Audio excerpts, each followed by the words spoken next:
তোমাদের যদি প্রশ্ন করি I to the power I এর মডুলাস এবং আর্গুমেন্ট নির্ণয় করো, তাহলে অনেকেই ভাবাচাকা খেয়ে যাবা যে এটা আসলে কিভাবে করা যায়। তো চলো আমরা এই বিষয়টাকে সহজভাবে সলভ করে ফেলি। এটা সলভ করার জন্য আমাদের অয়লারের জটিল সংখ্যার একটা রূপ আছে, সেই রূপ সম্পর্কে হালকা একটু ধারণা নিয়ে নিতে হবে। তো অয়লারের রূপ কি বলে? অয়লারের রূপ বলে কোন একটা জটিল সংখ্যা, আমরা জটিল সংখ্যাকে জানি জেড দিয়ে প্রকাশ করা হয়, Z equal X plus I Y. এই জিনিসটাকে অয়লার সাহেব অন্যভাবে প্রকাশ করছে, সেটা হচ্ছে কোন একটা জটিল সংখ্যাকে এভাবে লেখা যায় আর e to the power i theta, যেখানে e to the power i theta equal cos of theta plus i of sine of theta. E to the power i থিটাকে লেখা যায় cos of theta plus i of sine of theta, এটা লেখা যায়। এখন আমরা easily answer করার বিষয়টা খেয়াল করব। আমরা যদি এখানে খেয়াল করি, আই টু দি পাওয়ার কত দেওয়া আছে? আই দেওয়া আছে। আমরা চাচ্ছি I to the power I যেটা ছিল, এই আইটাকে কোনোভাবে ই টু দি পাওয়ার সামথিং লেখা যায় কিনা, আমরা এটা খেয়াল করব। এখন খেয়াল করি, এই যে আই এর কথা বলছে, আই এর জন্য আমাকে আর বের করতে হবে। আমরা এখানে বলছে আর এর মান লাগবে। সো আর এর মান কিভাবে বের করে? আর এর মান বের করার প্রসিডিউর হচ্ছে রুট ওভার বাস্তব অংশ স্কয়ার, মানে আই ছাড়া কোনো অংশ আছে কিনা। আই ছাড়া কোনো অংশ নাই, জিরো স্কয়ার প্লাস কাল্পনিক অংশ স্কয়ার। কাল্পনিক সংখ্যা হচ্ছে আই, আই এর সামনে কত আছে? 1, তাহলে 1 স্কয়ার। এখান থেকে অ্যাকচুয়ালি আসবে কত? 1। আর এর ভ্যালু আমরা পেয়ে গেছি, আর এর ভ্যালু কত? 1।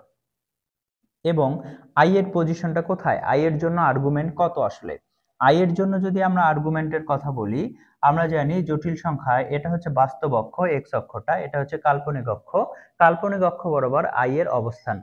এবং যদি আই পজিটিভ হয় উপরের দিকে, যদি নেগেটিভ হয় নিচের দিকে। যেহেতু আই পজিটিভ, তাই এটার পজিশন এখানে, এবং সে বাস্তব অক্ষের সাথে কত ডিগ্রি কোণ করছে?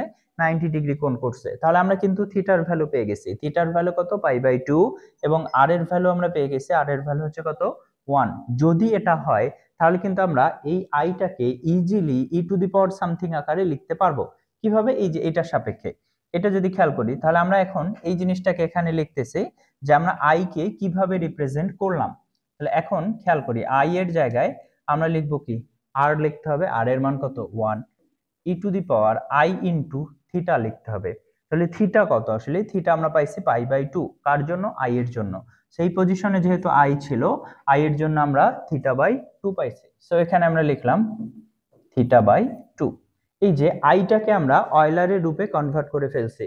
যদি অয়লারের রূপে কনভার্ট করে ফেলি, তাহলে আমাদের অ্যাকচুয়ালি দেওয়া কি ছিল? I to the power i. I to the power i. এখন i to the power i solve করার জন্য আমরা আই কে কনভার্ট করলাম অয়লার রূপে, যেটা কিনা ছিল e to the power i into π/2। এবং এর উপর কত ছিল? এর উপর পাওয়ার ছিল আই। এবং তোমরা ছোটবেলা থেকেই জানো, অর্থাৎ 9-10 থেকেই এটা জেনে আসছো যে পাওয়ার পাওয়ার কি হয়? গুণ হয়। যদি পাওয়ারের উপর পাওয়ার থাকে, তাহলে তারা গুণ হয়। যদি গুণ হয়, এখান থেকে আমরা লিখতে পারি e to the power i into i, মানে কত? I square. I square π/2। এবং আশা করি জটিল সংখ্যা থেকে এই বিষয়টাও জানো যে আই স্কয়ার এর ভ্যালু হচ্ছে -1। আই স্কয়ার এর ভ্যালু হচ্ছে কত?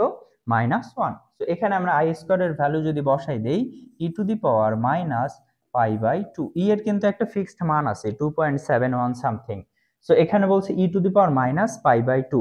এবং সূচকীয় রাশি, এই যে কোনো কিছুর পাওয়ার দেই, যখন আমরা কোনো কিছুর পাওয়ার দেব, হোক সেটা জোড় পাওয়ার, হোক সেটা বিজোড় পাওয়ার, হোক সেটা পজিটিভ পাওয়ার, হোক সেটা নেগেটিভ পাওয়ার অথবা জিরো, যেটাই দেই না কেন, এই মানটা, টোটাল মানটা কখনো নেগেটিভ হইতে পারে না। আশা করি এটা জানো। তো এই জিনিসটা কখনো নেগেটিভ হবে না, তার মানে সবসময় কি? পজিটিভ মান দিবে। পজিটিভ মান দিবে। এবং এই অংশটাতে, এই যে টোটাল অংশটার কথা বলতেছি আমরা, এই টোটাল অংশটাতে কোনো আই এক্সিস্ট করে না, তাহলে কোনো কাল্পনিক অংশ নাই। যেহেতু কাল্পনিক অংশ নাই, এই মানটাই তার মডুলাস বোঝাবে। এই মানটাই তার মডুলাস বোঝাবে। এখন কোশ্চেন হচ্ছে, ভাইয়া কেন এই মানটাই তার মডুলাস বোঝায়? তো এই বিষয়টা আমরা দেখি। আমরা আশা করি এইটুকু বিষয় বুঝে ফেলছি। আমরা একটু ইরেজ করে নেই। সো এখন আমরা যদি আর বের করতে চাই, এই যে নতুন জটিল সংখ্যাটা ছিল, এটার আর বের করতে চাই, তাহলে আর কি ছিল? রুট ওভার বাস্তব অংশ স্কয়ার। বাস্তব অংশ তো এটাই, কারণ এখানে কোনো আই নাই। ই টু দি পাওয়ার -π/2 তার উপর স্কয়ার প্লাস কাল্পনিক অংশ। কাল্পনিক অংশ তো এক্সিস্টই করে না, কোনো ধরনের আই নাই। সেখানে আমরা লিখতে পারি এইটা square plus 0 square. Ultimately e to the power -π/2 থাকে। এটাই হচ্ছে আমার মডুলাস। এবং আমাদের বের করতে বলছে আর্গুমেন্ট। আমরা বলে আসলাম যে এই জিনিসটা টোটালটা একটা পজিটিভ সংখ্যা এবং সেটা বাস্তব, কারণ এটার সাথে কোনো আই গুণ অবস্থায় নাই।